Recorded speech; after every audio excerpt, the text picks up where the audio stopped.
নমস্কার, আবারও চলে এসেছি একটা নতুন রেসিপি নিয়ে, মিক্সড রাইস। এটা কিন্তু এমন একটা রেসিপি যেটা কিন্তু 8 থেকে 80 সবাই খেতে খুব পছন্দ করে। তার সাথে এর মধ্যে নিউট্রিশনাল ভ্যালুও কিন্তু খুব বেশি, কারণ এর মধ্যে চিংড়ি মাছ, চিকেন বা গাজর, বিনস, ডিম সবই কিন্তু এর মধ্যে থাকে।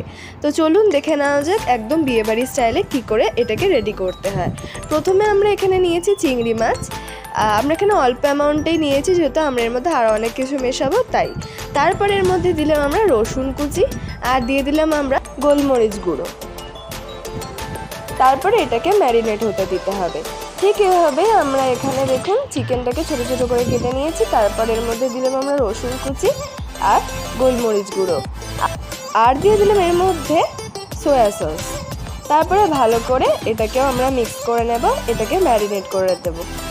তারপরে আমরা দেখুন এখানে নিয়েছি রসুন কুচি, আদা কুচি, কাঁচা লঙ্কা কুচি আর পেঁয়াজ।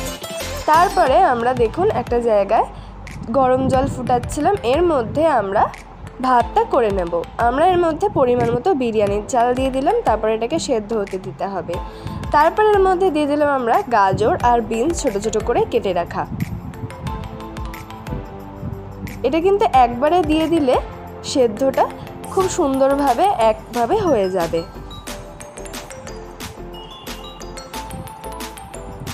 তারপর এর মধ্যে দিয়ে দিলাম আমরা ভিনিগার দিলে চালগুলো গায়ে গায়ে লাগে না, আলাদা আলাদা থাকে। তারপরে আমরা এখানে ডিম ফাটিয়ে নেব একটা কড়াইয়ে। তারপরে ভালো করে এটাকে একটু এরকম ঝুড়ো ঝুড়ো করে নেব, যাতে এটা আমরা মিক্সড ফ্রাইড রাইসে ইউজ করতে পারি। দেখুন ডিমটাও কিন্তু আমাদের রেডি হয়ে গেল। এবারে একটা কড়াইয়ে আমরা নিয়ে নিচ্ছি সর্ষের তেল। তারপরে এর মধ্যে আমরা ম্যারিনেট করে রাখা চিকেনগুলোকে দিয়ে দিলাম, দিয়ে ভালো করে এটাকে আমরা ভেজে নেব। এদিকে দেখুন আমাদের ভাতটা কিন্তু হয়ে গেছে, আমরা কিন্তু এখান থেকে জল ঝরিয়ে রেখেছি। তারপর চিকেনটার মধ্যে দিয়ে দিলাম আমরা স্বাদ মতো নুন। তারপরে চিকেনটা তুলে নেওয়ার পরে সেই তেলের মধ্যেই আমরা ভেজে নেব চিংড়ি মাছগুলো।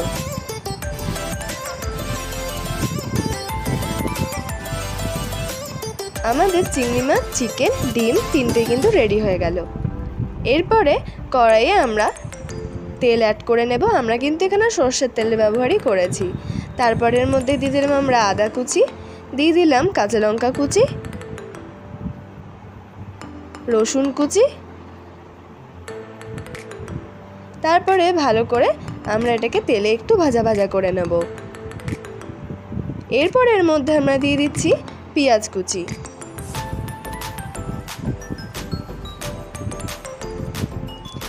তারপরে আস্তে আস্তে আমরা এখানে ভাতগুলো দিয়ে দিচ্ছি। ভাতটা দেওয়ার পরে এখানে আমরা যে ডিম, চিকেন আর চিংড়ি মাছগুলো ভেজে রেখেছিলাম সেটাও দিয়ে দিলাম। ওপর দিয়ে দিয়ে দিলাম পরিমাণ মতো নুন আর দিয়ে দিলাম চিনি। তার সাথে দিলাম আমরা গোলমরিচ গুঁড়ো দিলে কিন্তু বেশ ভালো একটা ফ্লেভার আসে। তারপরে দিয়ে দিলাম এর মধ্যে আমরা গোলাপ জল আর কেওড়া জল।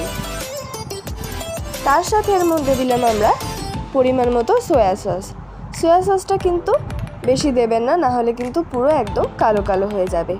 তারপরে ভালো করে সবগুলো আইটেমকে মিক্স করে নেব। তারপরে আমরা এটাকে এরম করে সার্ভ করে নেব গরম গরম মিক্সড ফ্রাইড রাইস। আমি কিন্তু আজকে চিকেন কষা দিয়ে এটাকে সার্ভ করে নিয়েছি। আপনারা চাইলে আরও অনেক কিছুর সাথে এটাকে সার্ভ করতে পারেন, বা চাইলে এমনিও কিন্তু এটা খেতে অসাধারণ লাগে। রেসিপিটা কেমন লাগলো আমাকে অবশ্যই লিখে জানাবেন। ভালো লাগলে লাইক করুন, শেয়ার করুন আর প্লিজ সাবস্ক্রাইব করে দিন আরও এরকম অনেক নতুন নতুন রেসিপি পেতে। আজকের মতো এটুকুই, ফিরে আসছে আরও অনেক নতুন রান্না নিয়ে। নমস্কার।